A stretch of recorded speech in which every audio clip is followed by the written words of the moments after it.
Imagine working inside one of the most secure prisons in America and secretly helping two convicted killers escape. It sounds like a movie plot, but this actually happened. In 2015, inside Clinton Correctional Facility, two inmates, Richard Matt and David Sweat, began quietly planning one of the most shocking prison breaks in modern history. Both men were serving long sentences for violent crimes and were considered extremely dangerous. Yet the key to their escape wasn't force. It was manipulation. Over time, they formed a relationship with a civilian employee who worked in the prison tailoring shop, Joyce Mitchell. At first, nothing about the interaction seemed unusual. Conversations during work hours, small talk, a bit of attention. But the inmates slowly began gaining her trust. Investigators later said they studied her personality, figuring out exactly how to influence her emotions. They complimented her, confided in her, and made her feel important. Eventually that attention turned into requests. Small ones at first, then dangerous ones. Mitchell began smuggling tools into the prison, hacksaw blades, drill bits, metal files. Items that should never have been anywhere near inmates. For months the two men worked in secret. Night after lights out, they cut through steel, carved through walls, and slowly built an escape route hidden behind pipes and maintenance corridors. Guards walked the halls above them, completely unaware that one of the most elaborate prison breaks in decades was unfolding beneath their feet. Then came the night of June 5th, 2015. During routine rounds, correctional officers noticed something strange.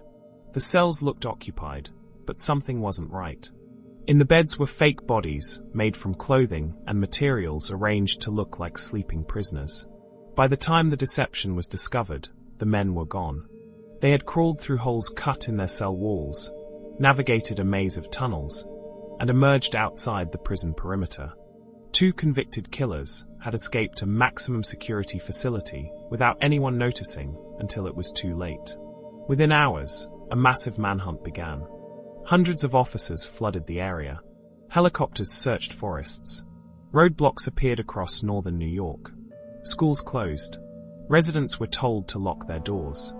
The public was terrified, but investigators quickly realized something important. This escape was too sophisticated to have been done alone. Someone on the inside had helped them. Suspicion quickly turned toward Joyce Mitchell. When questioned, her story began to unravel. She admitted to bringing in tools, but the deeper investigators looked, the more disturbing the plan became. According to authorities, Mitchell had been meant to do far more than just smuggle equipment. She was supposed to be the getaway driver. The plan was for her to pick the men up after the escape and help them disappear. But when the moment finally arrived, reality hit.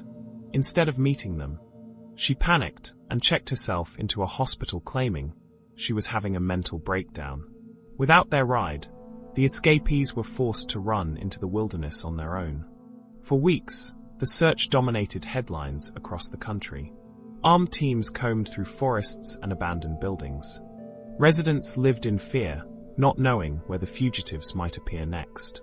Eventually authorities caught up with them. Richard Matt was shot and killed by law enforcement during the search. David Sweat was captured days later after being shot while trying to flee. The escape was over, but the story didn't end there. Investigators exposed how months of manipulation, attention, and emotional control had convinced a prison employee to risk everything. Joyce Mitchell eventually pleaded guilty for her role in helping the inmates. She was sentenced to prison, the very place she once worked inside. The case shocked the public because it revealed something deeply unsettling. The escape didn't begin with violence or force. It began with conversation, with trust, with someone slowly being pulled into a plan she never imagined herself being part of. And it left many wondering how close two dangerous criminals came to disappearing forever. If you want more unbelievable true crime stories like this, make sure you subscribe to the channel, like the video, and share your thoughts in the comments.